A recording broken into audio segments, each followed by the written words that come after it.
Hello everybody, and welcome to my first video for the YouTube channel. Um, this video will be a small little tutorial, and I think most of my videos will be small little tutorials on building mostly. What I'm going to show you today is my creative process of designing a build for survival. This is going to be a very survival friendly, semi-starter housey kind of tutorial, and as you can see, I'm going to start first with laying down a simple shape of a foundation. I don't really think too much of what the end result is going to be at this point. I would usually have a general theme. For example, today's theme was cottagecore ? I don't really remember the theme. This was filmed months ago. But yeah, then I would start having different heights. The different heights of the foundation make a building a lot more interesting to look at and a lot more variable.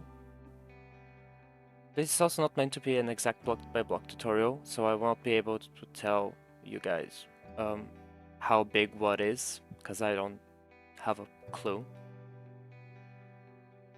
But it's a general tutorial in which I'm hoping that people will be able to create something on their own using it. I use a very simple trick to bring some more depth into a build where I put stairs as the last block of a foundation, and I build right on top of the blocks. It makes the building look 3D and the upper levels to look bigger than the lower levels without giving a lot of bulk. I usually don't really like the bulkiness of many builds in Minecraft, so that's the reason why I started using this technique. Over here, as you can see, I'm starting to add some more shapes using wool, because I'm still clueless to the actual shape of the build. I don't know how many stories I'll be having, I don't know anything basically at this point. But adding the wool helps a lot before even thinking of what colors to use and where to use them. As you can see, I like having these overhangs situations in some places. They add a lot more of an interesting shape to the build. And I'm also trying to have this build be as realistic as possible when it comes to gravity. So see, some of the connections will hold different parts of the build up instead of just exist there for no reason.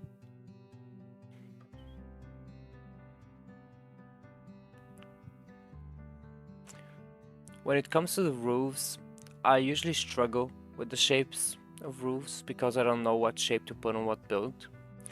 But I've chosen a simple A-frame, 2:1 ratio, I think is what it's called. Where you have 2 blocks high, 1 block further, 2 blocks high, and down. This usually helps a lot for Victorian-esque building, which cottagecore falls into. Now, I will say that it's not really a cottagecore small hut kind of situation. It is more so of a cottagecore mansion. I don't know. That is how you would describe such thing, if there is such a thing, but it's definitely very Victorian. It's white at the end, you'll see. But yeah, even more of those weird shapes to add some more detail with shaping and not really with blocks. Now I'm trying to figure out how to break the shape even more, and I thought of a tower. Because what is more cottagecore than a tower, I guess? I don't know.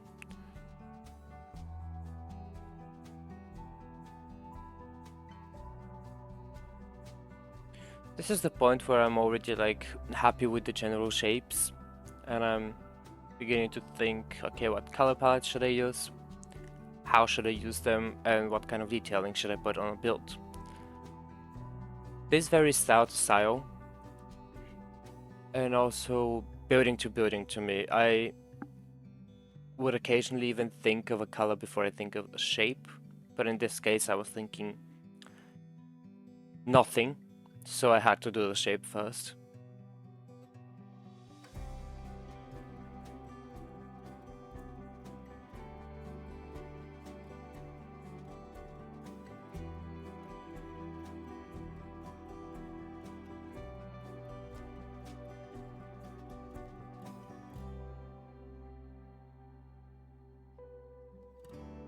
Now here's my block palette that I was deciding on using.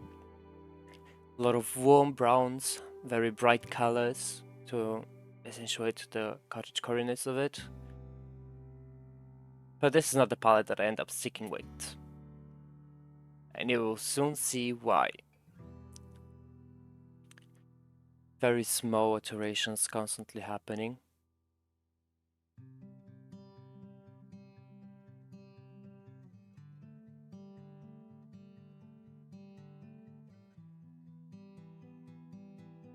So I'm starting over here with the roof using wall blocks to smoothen out the shape of the roof, I guess. But I removed them, I don't know. I did not end up sticking with this roof because it wasn't looking good at all, but you'll see me change the roof way later. This is where I also start doing the facade, which I probably should have started with before doing the roof, because the facade is what told me that something is wrong with the color palette.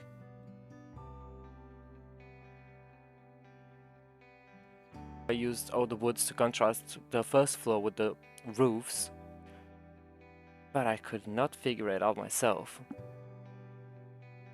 I usually put a lot of shading in my builds, so I rarely have a flat wall.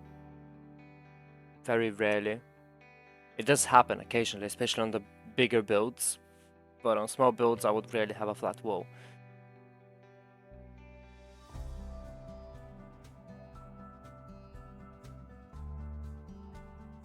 Here's where I start changing the palette a little bit to darker roof.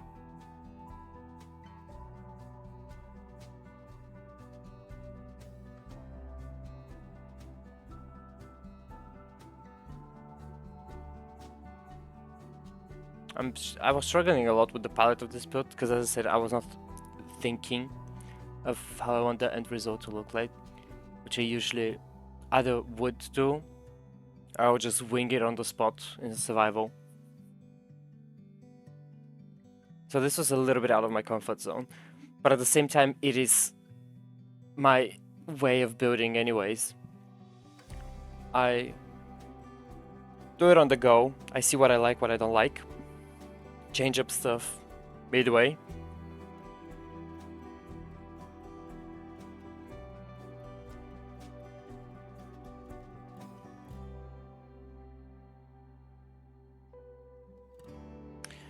I use blocks from dark to light, from top to bottom.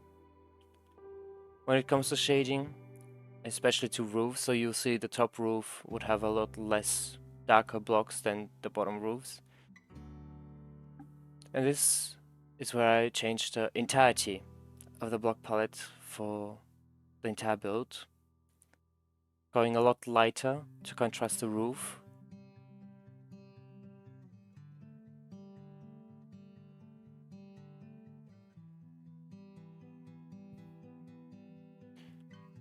And you'll see me using a lot of different shading techniques to create even more shapes than there were before.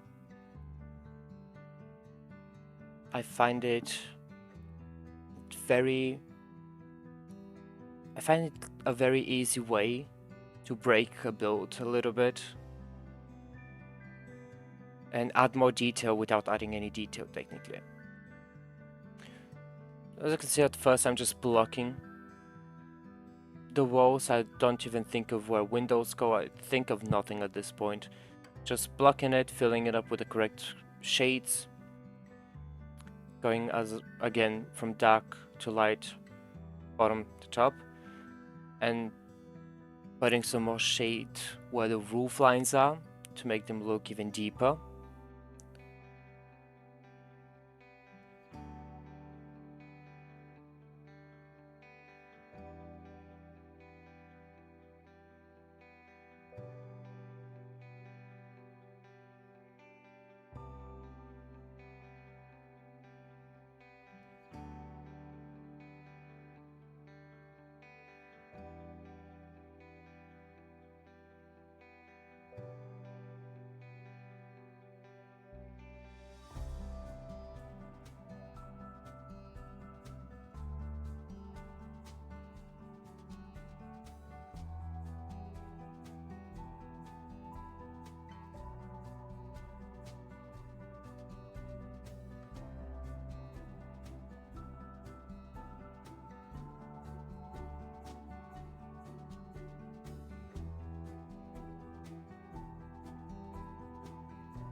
And now that the basic shape is done, it's now time to think of the details. Now, because I went for the cottagecore Victorian vibe, I'm going to have a lot of bigger windows and a lot of arches.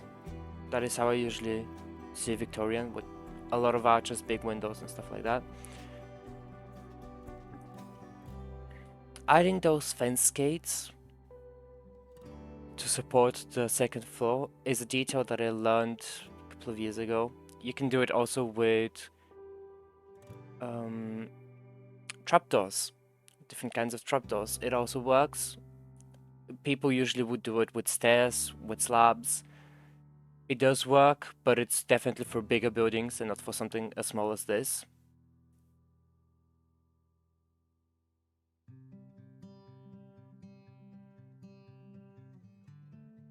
Adding a little bit of plants to accentuate the cottagecoreness of the build, because otherwise it's barely visible at this point. And I don't even think I was doing the garden at the end, so it's just the building. Here am I making the windows on the first floor a little bit smaller to match the size of the building, and also to accentuate the windows on the second floor, which are going to be a little bit bigger.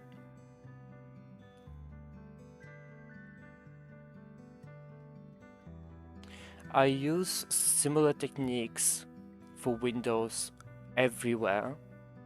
I like different shapes that we can get if we don't use the glass. I rarely use glass in builds, or if I'm going to be using glass in builds, the builds are going to be massive.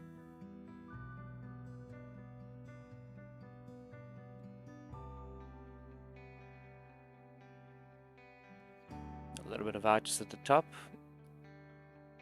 and we have the front facade done.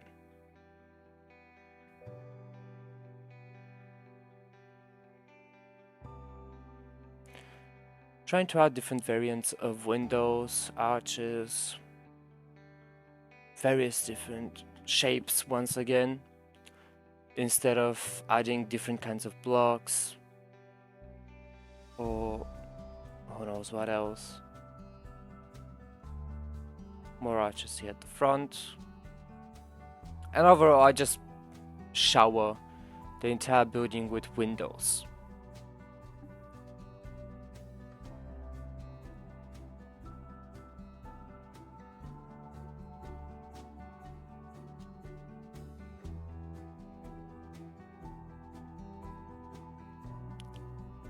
I could possibly make a video on different shapes of windows that I use throughout my building. That's helpful. I'm planning on showcasing details anyways, so maybe I can do that as the next video.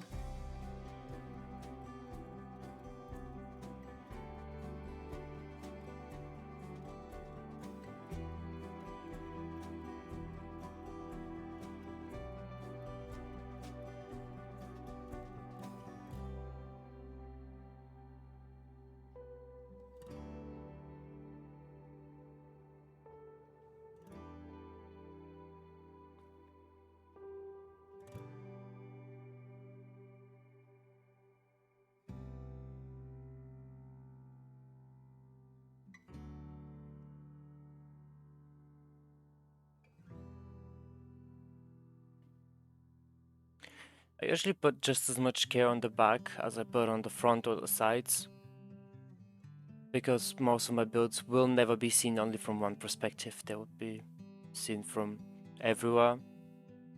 I like making immersive worlds instead of simple building placed somewhere.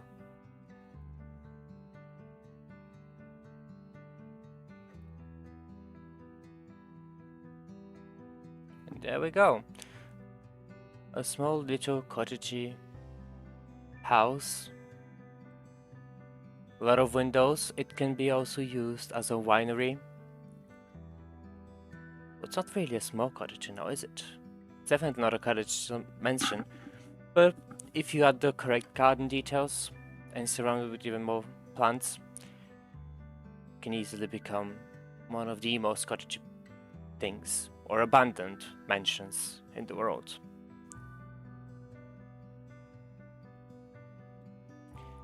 Thank you everyone for watching. I hope you learned something, and I hope to see you in the next one.